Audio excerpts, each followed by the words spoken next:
always continue to learn. Like I take the stretch assignments, like right now for investor relations in Columbia University.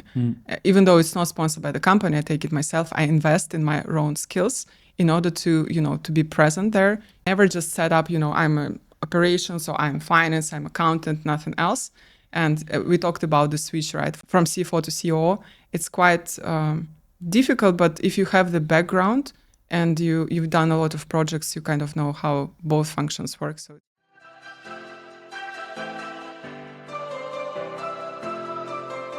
Thank you for listening to the podcast thus far. The one favor I would ask, if you're enjoying what you're listening to, is to press the follow and subscribe button on whatever media platform you listen to us, as it helps us grow our network and grow the podcast. So thank you and enjoy the podcast. Hello and welcome back to Alchemy Uncensored.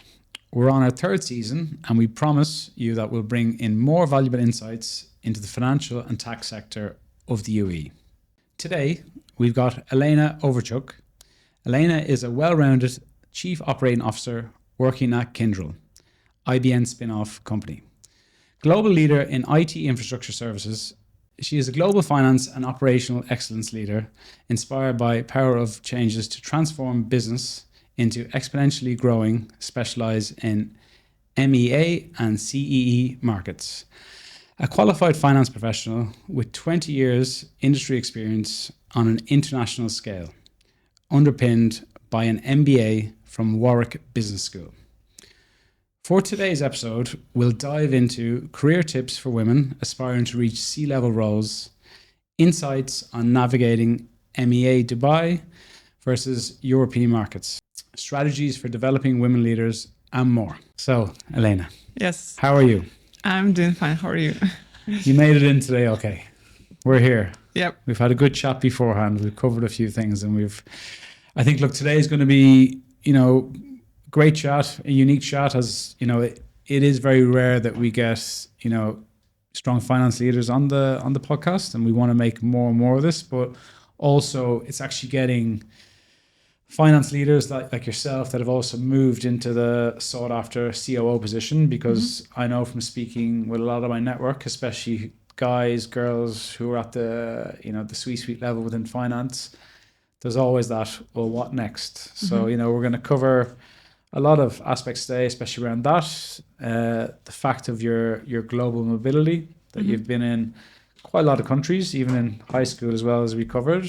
And, we're going to go through tips for aspiring candidates, but also really more for our female network as well, because, I'm sure you've had to overcome a lot of obstacles to get to where you are. You've worked with one of the biggest companies in the globe as well. So yeah, we're going to try and cover as much as possible. So looking forward to it. Sure, me too.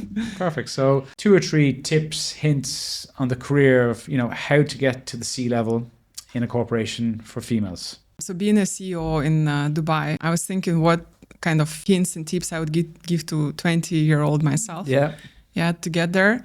And one of the first one, I say, build your own brand and kind of build your own and own your own expertise, because nobody would do it for you, right? And never wait to be, to be 100% ready to be the leader. So get into the market, do the insights, do posts on LinkedIn, share the insights, get your market expertise, build your own brand. So that's all important. And that should not come as a, waiting for recognition. Get there and get the insights, right? So upskill your expertise, build your own brand, and don't shy away, right, from opportunities. Personal branding is the key. 15 years ago, no one had really heard about it. And, I think the way that the world is going is that LinkedIn, or however you want to present, it is your shop window. If you're not very active, then exactly. it's obviously going to hold you back. And I guess for our listeners, viewers, you mentioned upskilling. So for you, when you look back at your own career, what were the key things? Obviously you've climbed the ladder in a massive corporation, but if we go back to your 20-year-old self, what were the things which you sort of said, I actually need to work on? University, right? So you need to make the grades to get to the good job. Like IBM hired me because I had an expertise, but also because I had the fundamental skills.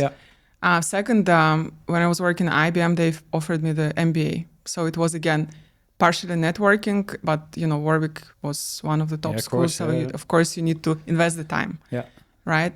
And always continue to learn. Like I take the stretch assignments, like right now for investor relations in Columbia University. Even though it's not sponsored by the company, I take it myself. I invest in my own skills in order to, to be present there. Go to New York office, meet the executives of our corporation, plus have the educational skills, to talk to the streets. We are sold on the shares on the streets, so I need to know what is the pitch, how do we pitch it to the analyst, what is the Wall Street thinking about our shares. So never just set up, I'm an operations, so I'm finance, I'm accountant, nothing else. And we talked about the switch, right, from CFO to COO. It's quite difficult, but if you have the background and you've done a lot of projects, you kind of know how both functions work. So it's quite easy to me to make. Yeah. And just dig into that, because look, you went from CFO to COO in a massive company. It's not like you're, in these little small startups where people have bigger title, inflated titles is probably the best way to put it. How has that switch been? Like, is it ignorance is bliss where, you just do it and you're like, wow, I can do this? Or how has it been different to what you expected it before you made the switch? First of all, because I spent 18 years in finance, so for me, finance was the heart of what I've done. But it was always interconnected with operations. CFO cannot work without the COO and CEO. And ultimately, how the switch was done by chance. So we had a new GM who needed help on the transformational activities. So I was a transformational leader for MEA. Yeah. And then naturally the CEO position came in because that was the heart of what I was doing. And also, in fact, all of your career, you do the tick marks. Yeah. Like I did the pricing, big pricing leader deals, right? Then I did the business controls audit. Yeah. So basically that all builds up. So when you move to operations, you already know what is the process. Tick. Yeah, it's kind of, I did it in this project, so this is how it works. I can optimize the processes. What is operational efficiency? Basically to make the numbers work. Yeah, exactly. That's good, yeah. Yeah. Yeah, I used to be an auditor, so my ticking, I did a lot of phantom ticking, but we'll talk about offline with that. But and then I guess pushing more into, that move, where you're at now, for somebody who is aspiring, let's just say some of our listeners, someone who's a finance director, CFO, and you obviously mentioned, you said there's luck, but look, you create your own luck in this world. Was it a case that you built good relationships within the organization that naturally this position came to you, or how would you advise someone who wants to make that switch within an organization? How did you go about it? I often say that you should have mentors, but also you should have sponsors. Yeah. And mentors just give you guidance and advice, and it's good. You need to know this maybe once a quarter, once a half a year to have this really, senior mentor conversation. But also the sponsors are those who are your advocates in the especially big corporations, who knows that you should be on the short list for the next position to come. And of course, you need to have the background, you need to have the projects, you need to be known for getting the things done. Getting it done, yeah. Yeah, but then you need to also constantly talk to them, like once a half a year, at least, to be visible. What is the next position? And be ready to make the move, right? As we talked, it's not that position comes. Once you say no, second time you say no, the third time, it will be very different, right? They would say, oh, okay, she wants to, take it easy, or, The biggest thing I find, having worked in a few corporations, that, a sponsor is someone that when you leave the room, they're talking well of you, because I've been in a few management meetings in previous roles, and it is having someone that will speak. If someone's if someone's saying he's no good, you need someone to defend you when you're not in the room. And I think that's it's the corporate game, but you need to have sponsors that will stand up for you. So that's good. And then I guess pushing then into there's one topic which I always notice from my guests, having done a few series now, is that I'm still to meet a C-suite leader that has come solely from their home country and into Dubai. I've seen people that have been seen as fixers, has been seen as the person, as you said, if you say no once, okay, you say no twice, okay, third time, okay, the view from the management might be different on you. So I want to dig into, a bit your story, your experience, just so our listeners and viewers can actually understand, you've put yourself out of your comfort zone, You've worked in many different countries. You obviously at high school, I think, in New York as well. So you're quite an expat or a nomad. But you're just digging into that why you did it and what has helped you to be in the position you're in now. I think from my life experience, I think anyone can be anyone. Yep. I'm from a small town in Siberia, minus 50. Yeah.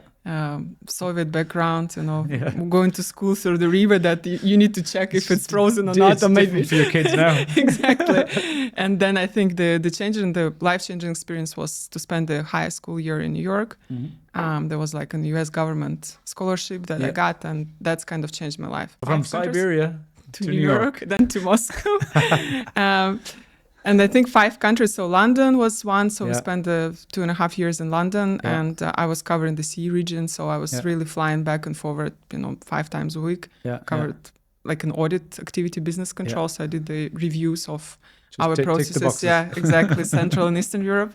Then I spent some time in South Africa. I was doing the project there. Wow. As you say, when opportunity comes, you need to say. So in my experience, I had 2 hours to decide to be the joint venture CFO in Baku in Azerbaijan with their state oil and gas company. Yeah. And I decided on the Christmas day in Russia, 2 hours we talked with my husband. I had a 2-year-old daughter. So that was quite a challenge, but I never regretted I took it. It was very high above my level. I was a pricer on the deal, and it was natural that I took over the JV. But flying in Monday... As you threw yourself in. Yeah, you just commit to this, right? And you will never be 100% ready there. Let's be honest, right? You need to say yes, and then worry about it after. Yes, like get it in, and then like work your things through, And then for obviously finance people, the stereotype is they're very conservative people. So I think the learning point is just do it, just go for it, and if it doesn't work out, it doesn't work out. Yeah, I mean, what do you have to lose, right? If you have the fundamental skills, like CFO position at that time for me was quite a high step, right? We had 200 people. If you don't mind me asking, what age were you then when you when that CFO position? I was 30. 30, wow. Close to 30, yeah. That's some step up to be going into a new country. Yeah, and then hired 200 people being responsible for their salary, SAP. Like it was a startup. Right, it backed up by IBM, by a big company in Azerbaijan, but it was fun. I really take it as a challenge, but also don't forget you need to have this resilient mindset. I think that's also what makes it up to the top. That the vitality coefficient. We all talk EQ, IQ, but there is also I learned VQ. It means like that you go up to work, and there are bad things happening. You need to stay resilient. You need to be on the be energy. Calm. Yeah, exactly. Optimistic, calm, make tough decisions, and just next day will be the new day. Well, that's even for anyone I think who's been listening to our podcasts. Everybody's super calm. But as you said, I think it goes back to your points on resilience. Professionally, I'm sure you've seen a lot of things, good and bad, but you see so many bad things. You're like, okay, this has happened.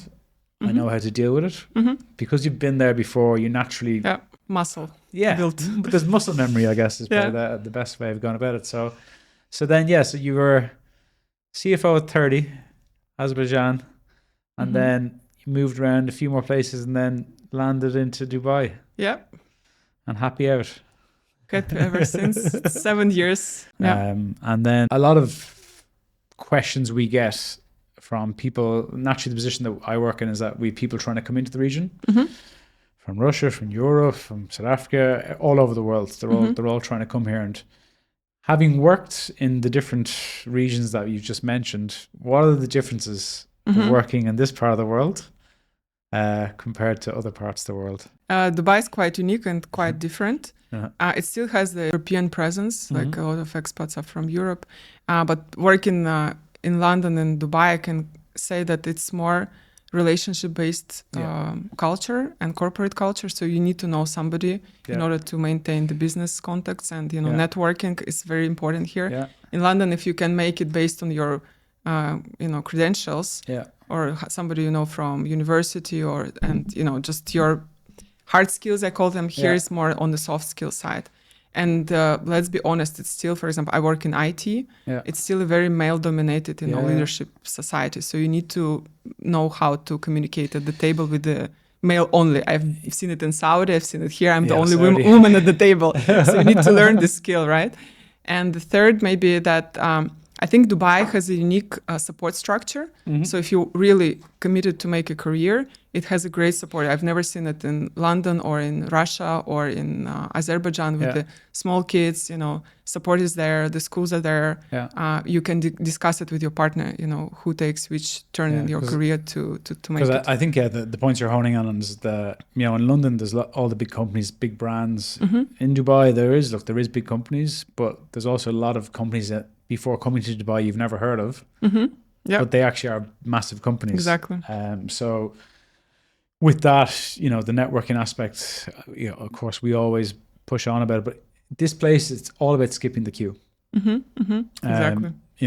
And it is relationships. Obviously we connected at our CFO ball, but if you hadn't come to that event, maybe we wouldn't be here today. And that's the reality of this place, is that you need to put yourself out there. If you're a very introverted person, it's still fine. There's lots of introverted people here that will go to events and will network. So I think, the key thing here is that because a lot of people have support at home, they can get away out for events, and it is very small. You're obviously living very close to where we are here, and I live down the road, but it's a lot more not insular, but everyone's a lot closer than people think for such a big city. And then I guess for the females that are listening today, and we have International Women's Day tomorrow, so shout out to all the girls, females. What are your top goals, and how do you develop women leadership in your organization? So you're obviously now at the top, looking down and everything. So how would you go about it now? Well, top goals, as for any CFO, COO, is your bottom line, your cash flow, your operational excellence. I don't talk about, this, you need to be efficient in the business for it to strive. Second is, I vote for inclusive and, women-oriented also culture, kind of diversity. Because why? The diversity at the top level or at the manager level still...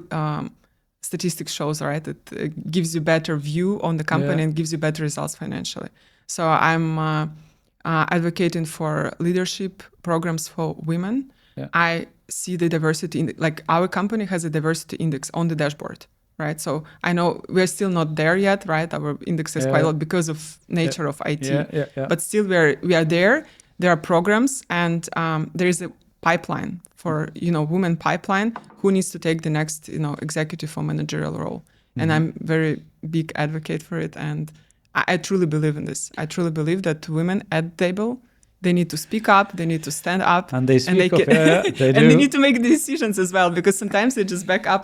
We prepare all of the data, and you guys make the decision. No, it's you. You need to take responsibility and ownership. Well, look, as I mentioned off air, we're 9 people in Alchemy now, and we've got 5 females. So we've been taken over by women, and they're not quiet and giving their views on things. So no, I agree. Look, it is great to have diversity, and even for us, we've noticed in the last year, I think 50% of our placements last year actually were female. So there is definitely more male candidates. So it's a good reflection, on females. But I think the biggest thing I would see the gap is getting the confidence in the females, in the mid-level female candidates, that the reality is they're probably just as good, if not better, than any males of doing the job, the FP, the Excel, all that stuff. But that doesn't come out in an interview, and it is developing that confidence, having mentors, having sponsors. I think that is a real thing which will give a lot of confidence, because as you said, in certain sectors here, it's so male dominated. IT, True. Construction, I know a few females in construction, and I think they just said it's very similar. It's all males at the table. So yeah. But I think it's changing. I see the perceptions are changing there, even though the perception is relative, but still. Also, I don't like just to be treated as a female. That's why I'm on the, kind of on the table at the leadership position. I think it's your background.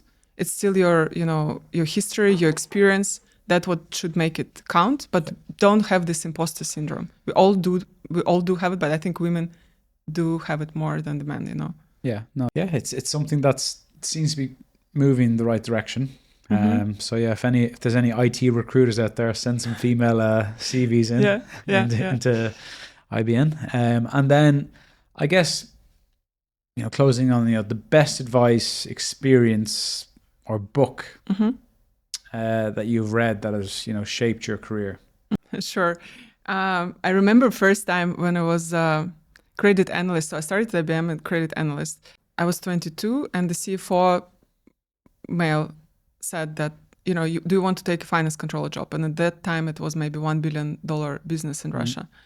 And I said, yeah, why not? And then half a year I was, with black eyes and everything else. And he said, Elena, what is your problem? In half a year, you will know everything. I said, 6 months is my problem. You just need to get through this to get to the level you want. So basically, if you're not ready, it's fine. Like nobody's expecting from you that much, but you need to step in and then figure out it once you. Yeah, well, I think the biggest learning thing, by doing. Yeah, yeah, exactly. Well, even we get with hiring managers is that they want someone who has the attitude. Attitude is everything. If someone, of course, in some positions there's an element of hand holding, but at the end of the day, managers want someone who'll just give it a go, learn from the mistakes, and problem solve. Make decisions, because otherwise, if you're not making, I think that sometimes it's worse even not to make the decision than to make the decision and then that put your course too correct. much. We see it in recruitment that people are so afraid of making decisions, they want to get someone else's opinion. So I think that's a big problem actually in this part of the world. Yeah, I mean, data-based decisions are the best ones, but sometimes you need to trust your guts, because 20 years just don't count of nothing. I have a GM now here. He's has 30 years of experience, and I'm always saying, I come to work just I have a free executive coach right at the table that I can bounce my ideas from, right?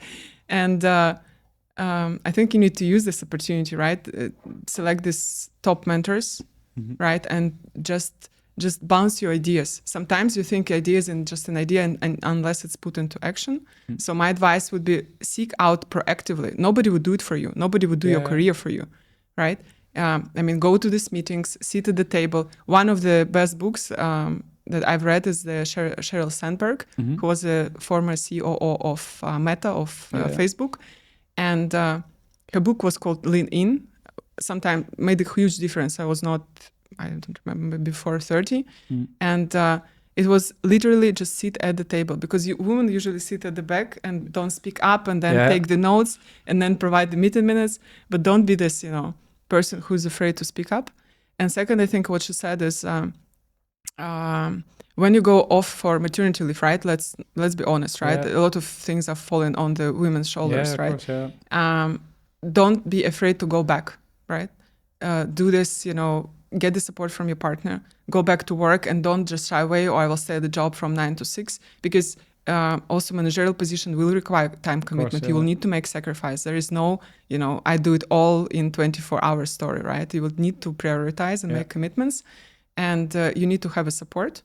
So basically, go back to work and go back, when you can, and not just sit up and do, make the most of this life, right? And of your career as well. Yeah, exactly. Yeah. And we want to get to know you a little bit better now.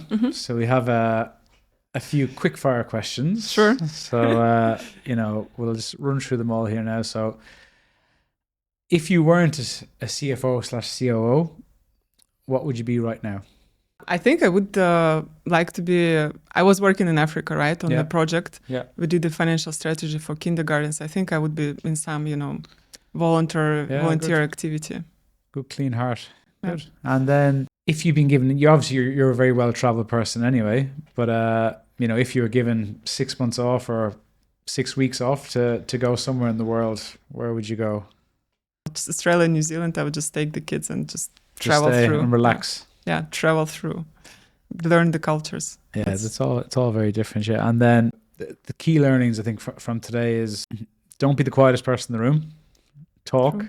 And there's a lot of women that are well able to talk, so don't be afraid to speak, getting your point across, traveling, working, being seen as that fixer. Again, this is another episode where, again, another leader, has demonstrated that it is being that person that can go and fix things, which I think is super important. And from the COO thing, moving CFO to COO, not ignorance is bliss, but, I think the biggest thing I'm taking from how you went about your career is you just say yes. Yep. And then deal with whatever comes afterwards, but being that person that, because it was interesting, as you said, working in a massive corporation where, we deal with a lot of senior professionals, and they work for, I don't know, Halliburton, or big oil and gas companies, and of course they're moved from destination to destination every few years. And if they keep saying no, then senior management eventually are going to probably pull them aside and have a conversation with them. Yeah. One thing I wanted to mention, I Yeah. was recently in Saudi, in Riyadh, and we have one of the biggest bank working for them, doing IT outsourcing. And I had a women roundtable, and all of them were from Saudi. Young professionals, right? That we hired technical, financial accounting roles. And I was, telling them about the corporation, that you can move there, move here, change the job every 2 years. Even if you're in finance, there are so many opportunities. And the girls were sitting there listening to me and like, we like to do the invoice. And I said, move out from invoicing to, I don't know, go check what is in the accounting system. Maybe do you want to implement some units of the SAP with your tech background? So really like open up, and within the finance, even don't move operations to within the finance, there are so many jobs. I did at least, I don't know, maybe 7 to 8 jobs just in finance.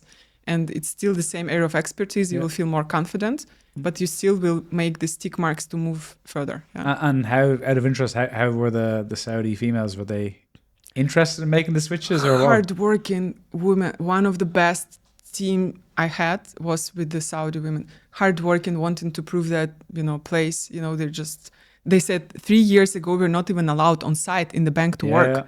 Yeah. I'm like, wow. Yeah. Drive and That's everything. changing. Very inspiring, having top educations from, US universities and so on.